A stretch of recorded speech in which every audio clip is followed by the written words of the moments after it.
Good morning, grade 5. Welcome back to grade 5 mathematics class. How are you all doing today? We'll start a new chapter today, chapter 15, problem solving skills. So the ability to solve problems is a basic life skill which is essential in our day-to-day lives. And just like any other skill, the more we practice it, the better we get at it. And we solve problems every single day without even realizing how we solve them. At home, at school, at work.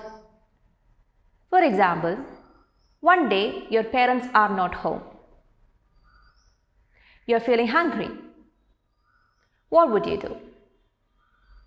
You'd cook something yourself. Or you might ask a friend or relative to prepare and give you some food. You may even order food from outside. You see, there are different solutions to the same problem. And you see, different people solve problems differently. And there are various methods or strategies used in problem solving. So what do you mean by problem solving? The process of identifying a problem, developing possible solution paths, and taking the appropriate course of action is called problem solving. And you see, there are different strategies or methods used in problem solving. The two basic strategies used in problem solving are called algorithmic strategies and heuristic strategies. What do you mean by algorithmic strategies? The traditional step-by-step guide to solve problems is called algorithmic strategies, and these are great in solving math problems, and they also help us to remember the correct order of things. And algorithmic strategies work the best when there is a single path to the exact solution. So you can say algorithmic strategies give you the best or optimal solution to a problem. And what about heuristic strategies? So these are the general trial and error methods of problem solving. Heuristic strategies are fast and shortcut methods to solve a problem. They may not give you the best or optimal solution, but will be practical. So one of the most popular and common methods used among heuristic strategies is called IDEAL, I-D-E-A-L.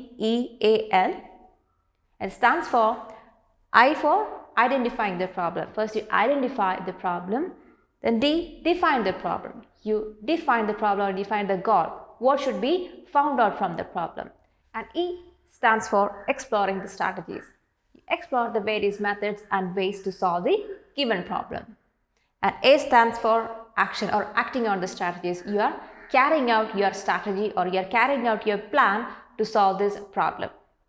And L stands for look back, or you look at the effects or you look at the answer and check your answer using various methods.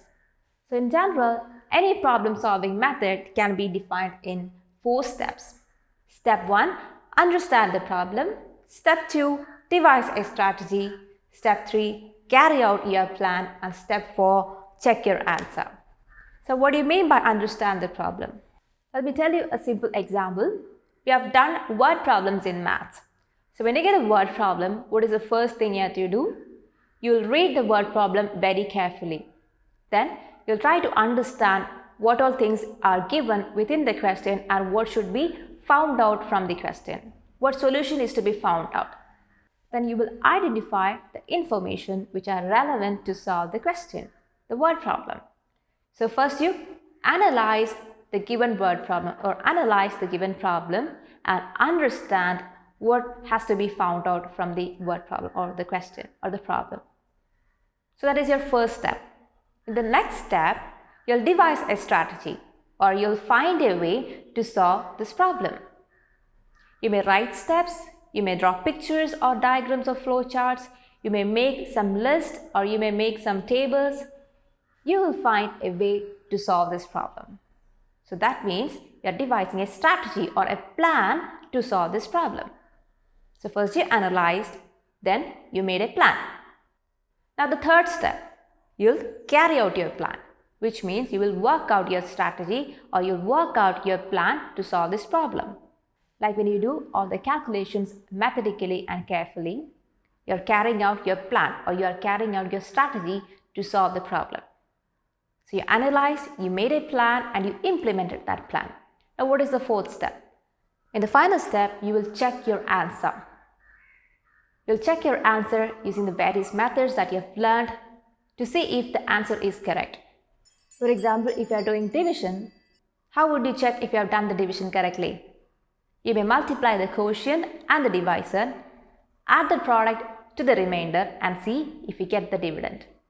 So you have learned that method to verify your answer during a division calculation.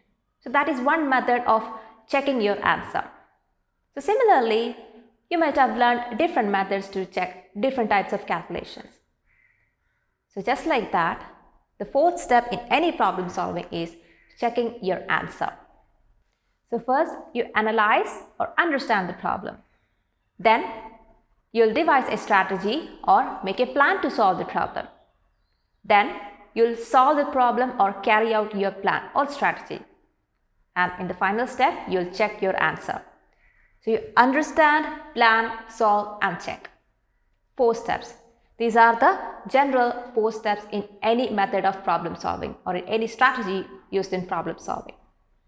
So children, just give it a thinking. In which all different ways we solve problems every day. Good problem solving skills are crucial and essential in our personal life as well as in our professional lives. So children, just think about it. And all of you please go through the Let's Recall page, that is page number 210. So that's all for today. In the next class, we'll discuss about the various strategies used in problem solving. So see you all in the next class. Till then, bye.